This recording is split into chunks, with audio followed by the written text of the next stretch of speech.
First card 10 of cups ಬಂದಿದೆ. 10 of cups ಬಂದರೆ love is in the air ಅಂತ ಕರಿತೀವಿ. ಖಂಡಿತ ನಿಮಗೆ ಯಾರ ಮೇಲಾದರೂ ಲವ್ ಆಗ್ಬೋದು, ಎಮೋಷ್ನಲ್ ಫುಲ್ಫಿಲ್ಮೆಂಟ್ ಅಂತ ಹೇಳ್ತೀವಿ ನಾವು ಅದನ್ನು. ಸೊ ಆಗಿದ್ರೆ ಕೂಡ ನೀವು ಖುಷಿಯಾಗಿರ್ತೀರ, ರಿಗ್ರೆಟ್ ಏನೂ ಮಾಡ್ಕೊಳ್ಳಲ್ಲ, ಸರಿಯಾದ ವ್ಯಕ್ತಿ ಅಂತ ಅನಿಸ್ಬೋದು, ಬ್ಲಿಸ್ಫುಲ್ ಅಂತ ಹೇಳುತ್ತೆ. ಸೊ ಅಪ್ರಿಷಿಯೇಷನ್ ಸಿಗ್ಬೋದು ನಿಮಗೆ ಅದರ್ ಪರ್ಸನ್ನಿಂದ, ಅಥವಾ ನೀವು ಅದರ್ ಪರ್ಸನ್ನ ಅಪ್ರಿಷಿಯೇಷನ್ ಮಾಡ್ಬೋದು.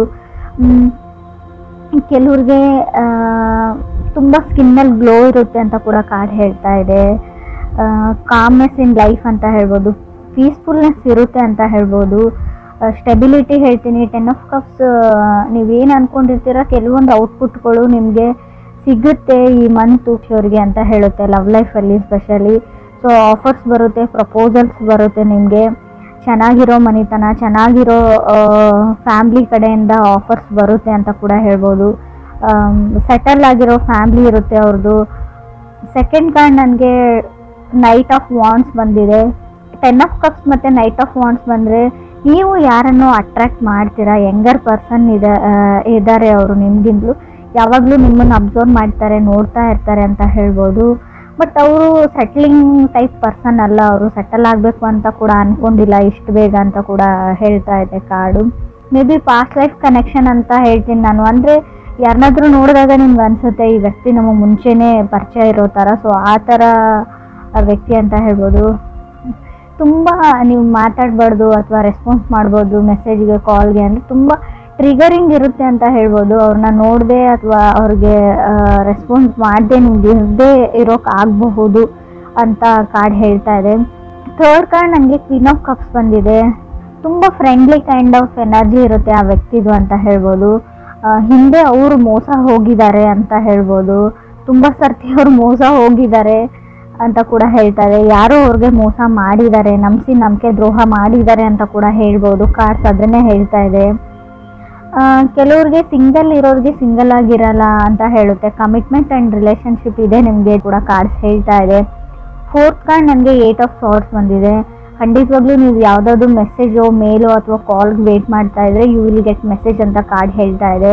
ಬಟ್ ನಿಮ್ಗೆ ಅನ್ಸ್ಬೋದು ಇವ್ರು ಯಾರೋ ನಮ್ಗೆ ಗೊತ್ತಿರೋರೇ ಅಂತ ಅನ್ಸ್ಬೋದು, ಬಟ್ ಸೇಮ್ ಪರ್ಸನ್ ಇದ್ದಾರೆ ಅಂತ ಅನ್ಸ್ಬೋದು, ಇವರು ಅದೇ ಥರನೇ ಇದ್ದಾರೆ ಅಂತ ಅನ್ಸ್ಬೋದು. ಬಟ್ ಇದು ಡಿಫ್ರೆಂಟ್ ಪರ್ಸನ್ನಿಂದ ನಿಮಗೆ ಪ್ರಪೋಸಲ್ ಬರುತ್ತೆ, ಮೆಸೇಜ್ ಬರುತ್ತೆ.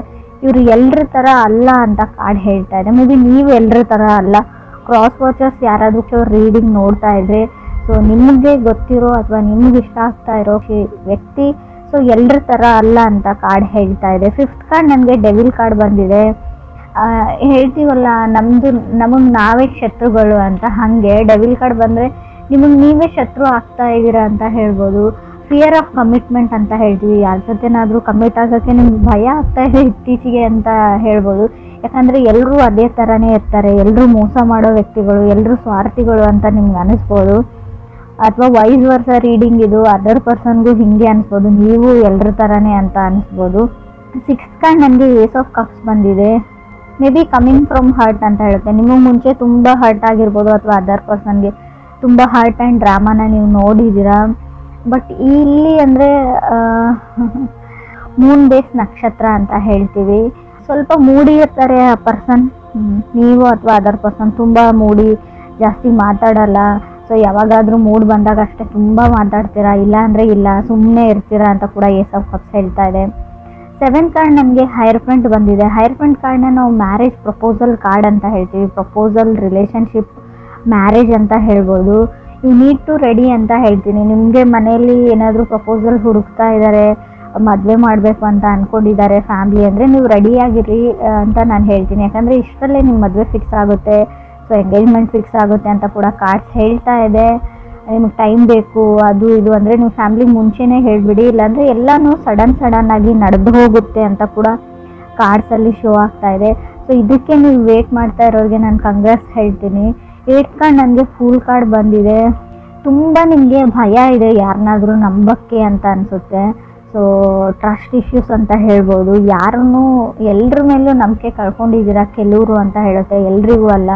ಫೂಲ್ ಕಾರ್ಡ್ ಮೇ ಬಿ ನೀವು ಸ್ಟೂಡೆಂಟ್ಸ್ ಆಗಿದ್ದರೆ ಅಥವಾ ಸೊ ನಾರ್ಮಲಿ ಏನಾದರೂ ಸ್ಟಡೀಸ್ ಮಾಡ್ತಾ ಇದ್ರೆ ಓವರ್ ಕಾನ್ಫಿಡೆಂಟಲ್ಲಿ ಏನನ್ನೋ ಹೇಳಕ್ಕೆ ಹೋಗಬೇಡಿ, ಮಾಡೋಕ್ಕೆ ಹೋಗಬೇಡಿ ಅಂತ ಹೇಳ್ತೀನಿ. ಸಜೆಷನ್ ಥರ ತೊಗೊಳ್ಳಿ ನೀವು. ಹೇಳ್ತಾರಲ್ವ ನೆಲ ನೋಡ್ಕೊಂಡು ನಡೀರಿ ಅಂತ. ಸೊ ಹಾಗೆ 9th ಕಾರ್ಡ್ ನನಗೆ ಲವರ್ಸ್ ಕಾರ್ಡ್ ಬಂದಿದೆ. ಸೊ ನೀವೆಷ್ಟೇ ಈ ವ್ಯಕ್ತಿಯಿಂದ ದೂರ ಹೋಗಬೇಕು ಅಂತ ಅಂದ್ಕೊಂಡ್ರು ಕೂಡ ಅಷ್ಟೇ ಹತ್ತಿರ ಆಗ್ತೀರಾ. ಲಾ ಆಫ್ ಅಟ್ರಾಕ್ಷನ್ ಹಂಗೆ ವರ್ಕ್ ಆಗ್ತಾ ಇದೆ. ಸೊ ಆ ವ್ಯಕ್ತಿಯಿಂದ ನೀವು ದೂರ ಓಡೋಗೋಕ್ಕಾಗಲ್ಲ ಅಂತ ಕಾರ್ಡ್ ಹೇಳ್ತಾ ಇದೆ. ಲವರ್ಸ್ ಕಾರ್ಡ್ ಬಂದಿರೋದ್ರಿಂದ love is in the air ಅಂತ ಹೇಳ್ತೀನಿ. ತುಂಬ ಎಮೋಷ್ನಲ್ ಫುಲ್ಫಿಲ್ಮೆಂಟ್ ಇರುತ್ತೆ, ನೀವು ಖುಷಿಯಾಗಿರ್ತೀರಾ, ಎಮೋಷ್ನಲಿ ಸ್ಯಾಟಿಸ್ಫೈಡ್ ಆಗಿರ್ತೀರಾ. ಅವ್ರು ನೀವು ಅಥವಾ ನಿಮ್ಮನ್ನು ಕನೆಕ್ಟ್ ಆಗಿರೋ ಅದರ್ ವ್ಯಕ್ತಿ ಕೂಡ ಆಗಿರ್ಬೋದು. 10th ಕಾರ್ಡ್ ನನಗೆ 10 ಆಫ್ ಸಾರ್ಡ್ಸ್ ಬಂದಿದೆ. ಈ ವ್ಯಕ್ತಿ ಹೊಸ ವ್ಯಕ್ತಿ ಅಂತ ಹೇಳ್ತೀನಿ, ಹಳೆ ವ್ಯಕ್ತಿ ಅಂತ ಹೇಳಲ್ಲ. ಫೀಲಿಂಗ್ಸ್ ಇದೆ ಅದರ್ ಪರ್ಸನ್ಗೆ ನಿಮ್ಮ ಮೇಲೆ ಅಂತ ಸ್ಟ್ರಾಂಗ್ ಆಗಿ ಶೋ ಆಗ್ತಾ ಇದೆ ಕಾರ್ಡ್ಸಲ್ಲಿ. 10 ಆಫ್ ಸಾರ್ಡ್ಸ್ ಇರೋದ್ರಿಂದ ಮೇ ಬಿ ಹೊಸ ಮನೆ, ಹೊಸ ವ್ಯಕ್ತಿ, ಹೊಸ ಫ್ಯಾಮಿಲಿ ಅಂತ ಹೇಳ್ಬೋದು. 11th ಕಾರ್ಡ್ ನನಗೆ 4 ಆಫ್ ಕಪ್ಸ್ ಬಂದಿದೆ. ಕಾಂಪ್ರಮೈಸಿಂಗ್ ಅಂತ ಹೇಳ್ಬೋದು. ತುಂಬ ಜನ ನಿಮ್ಮನ್ನು ಚೇಂಜ್ ಮಾಡೋಕ್ಕೆ ಟ್ರೈ ಮಾಡ್ತಾರೆ ಇವ್ರಿಗೆ ಅಂತ ಕೂಡ ಕಾರ್ಡ್ ಹೇಳ್ತಾ ಇದೆ. ಹಿಂಗಿರಬೇಡ ಹಂಗಿರು ಅಂತ ಹೇಳ್ಬೋದು. ಸೊ ಅದರ್ ಪರ್ಸನ್ನ ನೀವು ಚೇಂಜ್ ಮಾಡೋಕ್ಕೆ ಟ್ರೈ ಮಾಡ್ಬೋದು, ಅಥವಾ ನೀವು ಕನೆಕ್ಟ್ ಆಗಿರೋ ವ್ಯಕ್ತಿ ನಿಮ್ಮನ್ನು ಚೇಂಜ್ ಮಾಡೋಕ್ಕೆ ಕೂಡ ಟ್ರೈ ಮಾಡ್ಬೋದು ಅಂತ ಕಾರ್ಡ್ಸಲ್ಲಿ ಶೋ ಆಗ್ತಾ ಇದೆ. 12th ಕಾರ್ಡ್ ನನಗೆ ಟವರ್ ಕಾರ್ಡ್ ಬಂದಿದೆ. ನಾನು ಆಲ್ರೆಡಿ ಹೇಳಿದ್ದೀನಿ, ನಮ್ಮ ಮೈಂಡೇ ನಮ್ಮ ಶತ್ರು ಅಂತ. ಮೈಂಡ್ ಈಸ್ ದಿ ಎನಿಮಿ ಅಂತ ಕಾರ್ಡಲ್ಲಿ ಶೋ ಆಗ್ತಾ ಇದೆ. 7th ಹೌಸ್ ಲಾರ್ಡ್ನ ನೋಡೋದಾದರೆ ಡಿಪೆಂಡಿಂಗ್ ಆನ್ ದಶಾ ಅಂತ ಹೇಳ್ತೀವಿ, ನಿಮ್ಮ ದಶಾ ಭುಕ್ತಿ ಯಾವ ಥರ ನಡೀತಾ ಇದೆ. ಸೊ ಆದಷ್ಟು ನೀವು ಮೈಂಡ್ನ ಮಾತು ಕೇಳಿದೆ, ಸೊ ಮನಸ್ಸಿನ ಮಾತು ಕೇಳಿ ಡಿಸೈಡ್ ಮಾಡಿ. ಈ ಮಂತು ಬರೀ ಎಲ್ಲ ಮಂತು ಅಲ್ಲ ಅಂತ ಹೇಳ್ತೀನಿ, ಸ್ಪೆಷಲಿ ಈ ಮಂತ್ ಅಷ್ಟೇ ನೀವು ಮನಸ್ಸಿನ ಮಾತನ್ನ ಕೇಳಿ ಅಂತ ಕಾರ್ಡ್ ಹೇಳ್ತಾ ಇದೆ. ಫೂಲ್ ಕಾರ್ಡ್ ಜೊತೆ ಲವರ್ಸ್ ಕಾರ್ಡ್ ಬಂದರೆ ಸೊ ನಾವು ಹೇಳ್ತೀವಿ ತುಂಬ ಫ್ರೀ ಲಿಬ್ರೇಟೆಡ್ ಪರ್ಸನ್ ಅಂತ ಹೇಳ್ಬೋದು. ಜಾಸ್ತಿ ಯಾವುದನ್ನು ಯೋಚನೆ ಮಾಡಲ್ಲ ಅವರು ಅದರ್ ಪರ್ಸನ್ನು. ಸೊ ಹ್ಯಾಪಿ ಆಗಿರುವಂಥ ವ್ಯಕ್ತಿ ಅಂತ ಅನಿಸುತ್ತೆ. ಹಳೆದೆಲ್ಲ ಮನಸ್ಸಲ್ಲಿ ಇಟ್ಕೊಳ್ಳೋ ಅಂಥ ವ್ಯಕ್ತಿ ಅಲ್ಲ. ಸೊ ತುಂಬ ಚೈಲ್ಡಿಶ್ ಎನರ್ಜಿ ಕೂಡ ಇದೆ ಅಲ್ಲಿ. ಸೊ ಚಿಕ್ಕ ಮಕ್ಕಳ ಥರ ಆಡುವಂಥ ವ್ಯಕ್ತಿ ನೀವು ಅಥವಾ ಅದರ್ ಪರ್ಸನು. ತುಂಬ ಕಾಮಾಗಿರ್ತಾರೆ ಅವರು. ಲೈಫ್ನ ಚಿಕ್ಕ ಪುಟ್ಟ ವಿಷಯನಾಗಲಿ ಎಂಜಾಯ್ ಮಾಡ್ತಾರೆ, ಯಾವಾಗಲೂ ನಗ್ತಾ ಇರ್ತಾರೆ. ಸೊ ಆ ಥರ ವ್ಯಕ್ತಿಯಿಂದ ನಿಮಗೆ ಪ್ರಪೋಸಲ್ ಬರುತ್ತೆ. ರಿಲೇಷನ್ಶಿಪ್ನ ಹೇಳ್ತೀನಿ ನಾನು, ಮ್ಯಾರೇಜ್ನ ಹೇಳ್ಬೋದು. ಸೊ ಎಲ್ಲೂ ನನಗೆ ಬ್ರೇಕಪ್ ಅಂತ ಎಲ್ಲೂ ಕಾಣಿಸ್ತಾ ಇಲ್ಲ ಕಾರ್ಡ್ಸಲ್ಲಿ. ಸೊ ನಿಮ್ಮದು ಬ್ರೇಕಪ್ ಆಗಿದ್ದರೆ ಫುಲ್ ಕಾರ್ಡ್ ಇರೋದ್ರಿಂದ ಮೇ ಬಿ ರೀಕನ್ಸಿಲೇಷನ್ ಕೂಡ ಆಗುವಂಥ ಚಾನ್ಸಸ್ ಇದೆ. ಇನ್ ಕೇಸ್ ನೀವು ಕಮ್ಯುನಿಕೇಷನ್ ಮಾಡೋಕ್ಕೆ ಟ್ರೈ ಮಾಡಿದರೆ, ಸೊ ಹಾಯ್ ಅಂತನಾದರೂ ಮೆಸೇಜ್ ಕಳಿಸಿದರೆ, ಸೊ ಒಂದು ಸರ್ತಿ ಟ್ರೈ ಮಾಡಿದರೆ ಪ್ಯಾಚಪ್ ಆಗೋ ಚಾನ್ಸಸ್ ಇದೆ. ಲವರ್ಸ್ ಕಾರ್ಡ್ ಇರೋದ್ರಿಂದ ರೀಕನ್ಸಿಲೇಷನ್ ಇಲ್ಲೂ ನಾನು ಸ್ಟ್ರಾಂಗ್ ಆಗಿ ಹೇಳ್ತೀನಿ. ನಿಮ್ಮ ಎಕ್ಸು ನಿಮ್ಮ ಲೈಫಲ್ಲಿ ಮತ್ತೆ ವಾಪಸ್ ಬರ್ತಾರೆ. ಸೊ ಹಾಗೆ ಹೊಸ ವ್ಯಕ್ತಿನೂ ಬರ್ತಾರೆ. ಲವರ್ಸ್ ಕಾರ್ಡ್ ಅಂದರೆ 2 ಆಪ್ಷನ್ಸ್ ಇರುತ್ತೆ, ನೀವು ಯಾವುದನ್ನು ಚೂಸ್ ಮಾಡ್ಕೊಳ್ತೀರಾ ಅನ್ನೋದು ಕೂಡ ನಿಮ್ಮ ಮೇಲೆ ಬಿಟ್ಟಿರುತ್ತೆ ಅಂತ ಕೂಡ ಕಾರ್ಡ್ಸ್ ಹೇಳ್ತಾ ಇದೆ. ಗುಡ್ ನ್ಯೂಸ್ ಅಂತ ಹೇಳ್ತೀನಿ ನಾನು. ಮೂನ್ ಬೇಸ್ ನಕ್ಷತ್ರ. ಸೊ ಮೇ ಬಿ ಸ್ವಲ್ಪ ಮೂಡಿ ಇರ್ತಾರೆ ಅವರು, ಆ ವ್ಯಕ್ತಿ, ಅಥವಾ ನೀವು ಮೂಡಿ ಇರ್ಬೋದು ಅಂತ ಹೇಳುತ್ತೆ. ಫಸ್ಟ್ ಕಾರ್ಡ್ ಪ್ರಕಾರ ನೋಡೋದಾದರೆ 10 ಆಫ್ ಕಪ್ಸ್ ಬಂದಿರೋದ್ರಿಂದ ಯಾರ್ಯಾರು ಸಿಂಗಲ್ ಇದ್ದೀರಾ, ಸೊ ಅವರಿಗೆ ಖಂಡಿತವಾಗ್ಲೂ ಸಮ್ಮನ್ ಸ್ಪೆಷಲ್ ಥರ ವ್ಯಕ್ತಿ ನಿಮ್ಮ ಲೈಫಲ್ಲಿ ಬರ್ತಾರೆ ಈ ಮಂತು ಅಂತ ಹೇಳಿ ತುಂಬ ಜನನ ನೀವು ಅಟ್ರ್ಯಾಕ್ಟ್ ಮಾಡ್ತೀರಾ. ತುಂಬ ಜನ ಫ್ರೆಂಡ್ಲಿ ಟೈಪ್ ಆಫ್ ಎನರ್ಜಿ ಇರೋದ್ರಿಂದ ತುಂಬ ಜನ ಒಂದು ಗ್ರೂಪ್ ಥರ ಇರುತ್ತೆ ನಿಮ್ಮದು. ಯಾರನ್ನು ನೀವು ಚೂಸ್ ಮಾಡ್ಕೊಳ್ತೀರಾ ಅನ್ನೋದು ಕೂಡ ನಿಮ್ಮ ಮೇಲೆ ಬಿಟ್ಟಿರೋದು ಅಂತ ಅನಿಸುತ್ತೆ ನನಗೆ.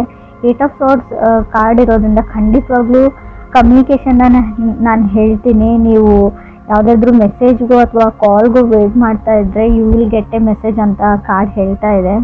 ಬಟ್ ಡಿಫ್ರೆಂಟ್ ಒನ್, ಅಂದರೆ ನೀವು ಎಕ್ಸ್ಪೆಕ್ಟ್ ಮಾಡಿರೋ ವ್ಯಕ್ತಿಯಿಂದ ಮೆಸೇಜ್ ಬರುತ್ತೋ ಇಲ್ವೋ ಗೊತ್ತಿಲ್ಲ. So somebody from different person ಅಂತ ಹೇಳ್ತಾ ಇದೆ. ಪಾಸ್ಟ್ ಲೈಫ್ ಕನೆಕ್ಷನ್ ಹೇಳ್ತೀನಿ ನಾನು ಡೆವಿಲ್ ಕಾರ್ಡ್ ಇರೋದ್ರಿಂದ. ಡೆವಿಲ್ ಕಾರ್ಡ್ ಯಾವ ಥರ ಅಂದರೆ, ಇಲ್ಲದೆ ಇರೋದ್ರ ಬಗ್ಗೆ ನೀವು ಜಾಸ್ತಿ ಯೋಚನೆ ಮಾಡ್ತೀರಾ. ಇದಿರ್ಬೋದಾ, ಇದು ಹಿಂಗೇನಾ. ಆ್ಯಕ್ಚುಲಿ ಅದು ಪ್ರಾಕ್ಟಿಕಲಿ ನೋಡೋದಾದರೆ ಆ ವಿಷಯ ಇರೋದೇ ಇಲ್ಲ, ಆ ಸಿಚುವೇಶನ್ ನಿಮ್ಮ ಲೈಫಲ್ಲಿ ಬರೋದೇ ಇಲ್ಲ ಅಂತ ಅನಿಸುತ್ತೆ. ಸೊ ತುಂಬ ನೆಗೆಟಿವ್ ಅಥವಾ ಟಾಕ್ಸಿಕ್ ಥಿಂಕಿಂಗ್ನ ಬಿಡಿ ಅಂತ ಹೇಳ್ತೀನಿ. ಡಿಲೇ ಅಂತ ಏನಿತ್ತು ಅವ್ರ ಲೈಫಲ್ಲಿ ಅದು ಮುಗ್ದಿದೆ ಅಂತ ಹೇಳ್ಬೋದು. ನಿಧಾನ ಅನ್ನೋದು ಮುಗ್ದಿದೆ. ಹ್ಯಾಪಿನೆಸ್ ಓವರ್ಲೋಡೆಡ್ ಅಂತ ಹೇಳ್ತೀನಿ. ನಿಮ್ಮ ರೀಡಿಂಗಲ್ಲಿ ಫುಲ್ ಖುಷಿಯಾಗಿರೋ ಲವ್ ಲೈಫ್ ರೀಡಿಂಗ್ ಇದು ಅಂತ ನಂಗೆ ಅನಿಸುತ್ತೆ. ರಿಲೇಷನ್ಶಿಪ್ ರೀಡಿಂಗ್ ಆದರೂ ತೊಗೊಳ್ಳಿ, ನೀವು ತುಂಬ ಖುಷಿಯಾಗಿರ್ತೀರಾ.